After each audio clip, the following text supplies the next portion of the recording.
మెల్లగా మెల్ల ఏ Vamsi sir sir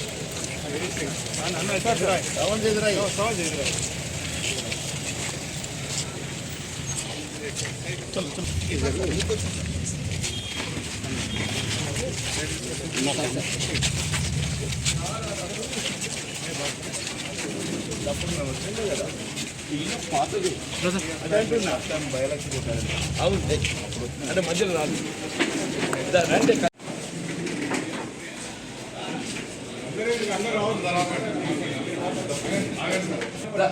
urban president Gangadhar రమ్మని చెప్పారు.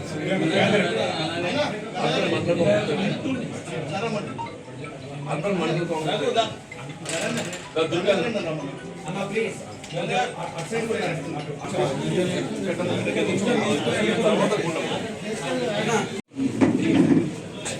ఇటు ఇటు రాంజన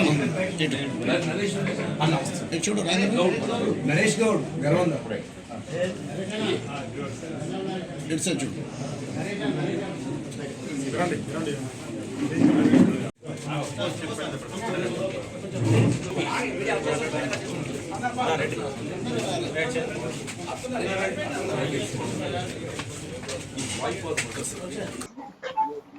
నేను నాతో పాటు ప్రభుత్వ విప్పు ఆది శ్రీనివాస్ గారు, ఏఐసిసి సెక్రటరీ సచిన్ సావంత్ గారు ఇవాళ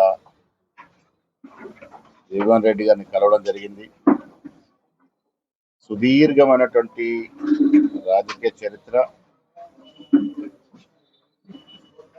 దాదాపు 43 ఏళ్ల కాంగ్రెస్ పార్టీ అనుబంధం ఉన్నటువంటి నాయకుడు జీవన్ రెడ్డి గారు.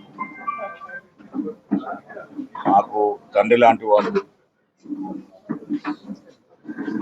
రాజకీయంగా ఆయనంతటి సీనియర్ నాయకుడు ఇవాళ ఈ రాష్ట్రంలో ఒకరిద్దరు మినా ఎక్కువ లేరు. 2023 ఎన్నికలు, కాంగ్రెస్ పార్టీ విజయం, 63 సీట్లు కాంగ్రెస్ పార్టీ గెలుచుకోవడం, ఆనాడున్న పరిస్థితుల దృష్ట్యా కొన్ని సమీకరణలు జరగడం,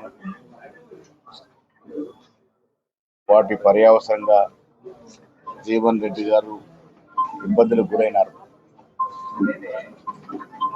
ఇంత సుదీర్ఘ అనుభవం ఉండి ఈ వయసులో కొంత బాధపడ్డాడు. కొన్నిసార్లు కొన్ని నిర్ణయాలు రాజకీయంగా తీసుకున్నప్పుడు కొన్ని ఇబ్బందులు వస్తాయి. జీవన్ రెడ్డి గారు కూడా ఇబ్బంది పడ్డారు. వారు ఇబ్బందులు ఉన్నారు కాబట్టే 2 రోజుల క్రితం ఆ సూచన మేరకు శ్రీధర్ బాబు గారు వచ్చిపోయినారు. వాళ్ళు నేను కూడా మరొకసారి వారిని కలిసి ఈ అనుబంధం, కాంగ్రెస్ పార్టీతో ఉన్న అనుబంధం తెంచొద్దని, మమ్మల్ని వీడొద్దని,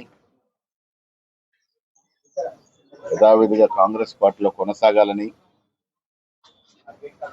భవిష్యత్ విషయాలు మళ్ళీ చర్చించుకుందామనే మాట వారికి విన్నవించడం జరిగింది. కొంత కార్యకర్తల ఒత్తిడి, ఇక్కడటువంటి ప్రస్తుత దృష్ట్యా వారు కొంత ముందుకు వెళ్ళినట్టుగా అర్థమవుతా ఉంది. బట్ ఏదేమైనా వారికి కాంగ్రెస్ పార్టీతో ఉన్న అనుబంధం చాలా సుదీర్ఘమైన అనుబంధం. కాంగ్రెస్ పార్టీ, ఏఐసిసి వారిని వదలదలుచుకోలేదు. వారిని పార్టీలో ఉండాల్సిందిగా ఏఐసిసి నాయకులు కూడా మా ద్వారా వారికి చెప్పడం జరిగింది. పిసిసి అధ్యక్షుడిగా కాకుండా నాకు జీవన్ రెడ్డి గారితో 1986 నుంచి సంబంధం. మొదటిసారి వారిని నేను మా జిల్లా కాంగ్రెస్ కమిటీ అధ్యక్షుడు దివంగత బాలరెడ్డి గారితో కలవడం జరిగింది. అప్పటి నుండి మాకు రాజకీయంగా వారి అనుభవాన్ని పంచుతూ వచ్చినారు. అందుకే వాళ్ళ వ్యక్తాలు వచ్చి వారిని ఏదైనా నిర్ణయం తీసుకున్నా కూడా మళ్ళొకసారి పునరాలోచించుకోవాలని వారికి వినియోగించాం. చాలా విషయాలు మాట్లాడారు, వారు కూడా చాలా విషయాలు చెప్పారు. అంతిమంగా వారిని పార్టీలోనే కొనసాగాల్సిందిగా కోరడం జరిగింది. ఈ పరిస్థితి రావడానికి 10 మంది పార్టీ ఫిరాయించిన ఎమ్మెల్యే కారణం అని ఉన్నాయి చెప్పారు. రకరకాల కారణాలు, మీకు తెలియని కారణాలు ఏం లేవు. ఈ రాష్ట్రంలో 2023 తర్వాత జరిగినటువంటి పరిణామాలు, ఆ పరిణామాలు జరగటానికి గల కారణాలు ఇవన్నీ కూడా ఉన్నాయి. ఇవన్నీ కూడా మళ్ళీ మాట్లాడదాం. Thank you. ఒకవేళ రాజీనామా చేస్తే పార్టీకి ఏమన్నా నష్టం వాటిల్లే అవకాశం ఉందా? రాజీనామా చేయరనే ఆశతో నేను పోతా ఉన్నాను.